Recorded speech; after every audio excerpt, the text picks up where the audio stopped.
Managing really hot franchises can be difficult for game publishers. When the sales start rolling in, there's always an initial knee-jerk reaction to start creating more games based on the license to make as much money as possible. The rub there is that the quality inevitably begins to suffer. Just look at poor old Mega Man. Namco has been smart with its Soul Calibur franchise thus far, only releasing standalone fighting games. But all that changes with Soulcalibur Legends for the Wii. Does this action-adventure set in the Soul Calibur universe continue the tradition of quality, or has this soul burnt out?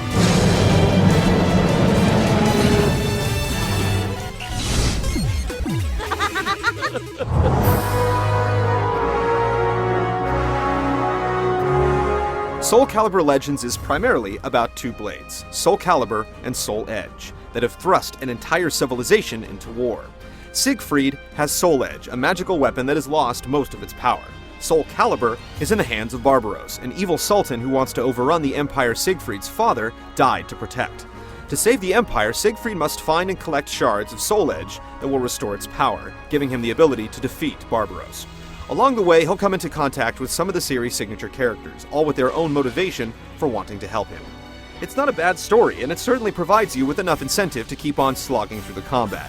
Considering the Soul Calibur mythos has been almost as confusing as Metal Gear Solid to this point, it also serves as a nice compendium, filling in some huge gaps and clarifying a lot of confusion.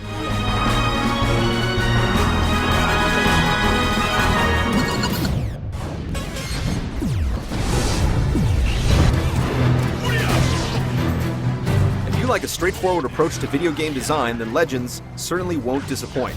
90% of the levels have no branching paths whatsoever, and you're forced to run a gauntlet where you have to kill every monster before magical barriers disappear, letting you move on. There are 7 different characters that eventually become unlocked as you play, and each has its own strengths and weaknesses. Siegfried, the main character, is slow yet powerful. Sophicia is quick and agile, yet her attacks are much weaker.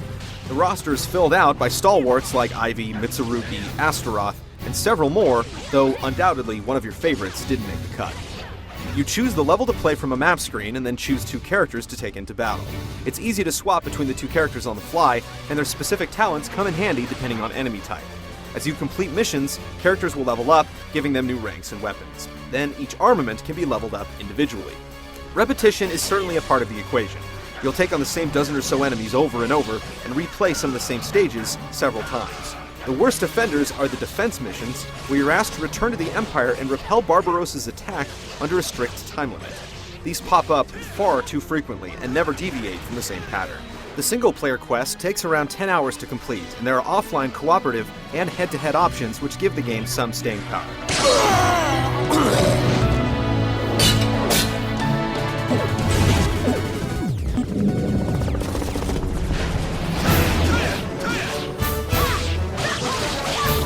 Soul Calibur Legends is a Wii exclusive, so as you might imagine, the swordplay is all mapped to the remote. Outwardly, it may seem like the combat system is limited. This is only half true. There is actually quite a bit of depth to it, but accessing it is both difficult and relatively pointless. Sword swipes are handled with the Wii remote. Stab it forward, and the character will mimic the move. Swing it upwards, and they'll pull off an upward slash that will send the enemy flying to the sky, making them candidates for juggles. Likewise, if you swipe the remote to one side or another, the character will pull off a clearing strike. When you combine these options with the ability to strafe by pushing the nunchuck to each side and pull off counters, then you have the building blocks for a solid melee engine. The problem is that the gestures aren't always recognized. You really have to accentuate what you're doing for it to work, and when you're taking on half a dozen enemies at once, it isn't really an option. This is all right early on in the game when the enemies are sword fodder, but later on they'll be able to take you down with just a couple of blows, and the lack of response in the controls will force you to spam the jumping downward slash. This attack will basically get you through every traditional battle in the game, and it's a crutch that you will constantly lean on. The infrequent boss fights are a little different. These actually require some semblance of strategy, pattern memorization, and generous use of special attacks, which are governed by a meter at the top of the screen. These encounters are the one thing that will get you through the endless waves of enemies, and ultimately, to the end of the game. Another issue is the camera. You don't have any control over it whatsoever, which is generally fine if you're just going straight through a level, but attempt to circle back to pick up unused health, and it'll go into a conniption. It's also slow following the characters, resulting in surprises around some corners. The camera also adds to the difficulties with combat because it's impossible to keep track of all the enemies in any given scenario. Soulcalibur Legends has all the tools to make for an impressive action RPG, but the execution makes many of the features pointless. The combat system has some decent depth, but it's practically impossible to make use of it. The camera works fine as long as you're going in the direction the game thinks you should be. After a couple of hours, you'll learn to work around the limitations, which means you'll use the same attack over and over until the last enemy falls.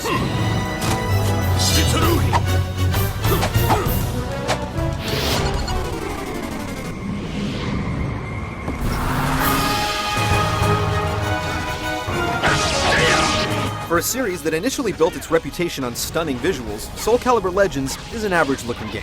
The majority of the polygon budget has been spent on the characters, resulting in smooth facial features and fairly articulate animation. The problem is that this has come at the expense of the rest of the game. Levels are basically barren tunnels with a barrel or two to hide health and special attack replenishing items. The enemies aren't much more convincing and look even worse when going through their choice of 2 or 3 animations. The bosses transcend the mediocrity and are undoubtedly the visual highlight of the game. The story is initially told through some fairly impressive cutscenes, but the longer you play the game, the more they give way to static art with plenty of text to read. The voice acting is generally strong, though some of the writing is laughable. We will hold them off for 2 months with our very lives. The music fits right in with the franchise's aesthetic, with booming orchestral pieces that complement the action nicely.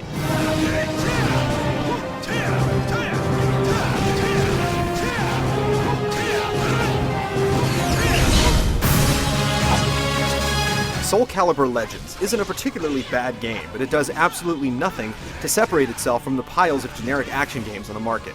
It can become oddly addicting, especially for fans of the franchise, but eventually, the repetition erodes the will to continue. There's some longevity in the form of offline multiplayer, but it's plagued by the same issues the single-player mode suffers from. If you're a fan, it's definitely at least worth a rent, but if you've sharpened your swords on games like Ninja Gaiden, then you're in for a lot of disappointment.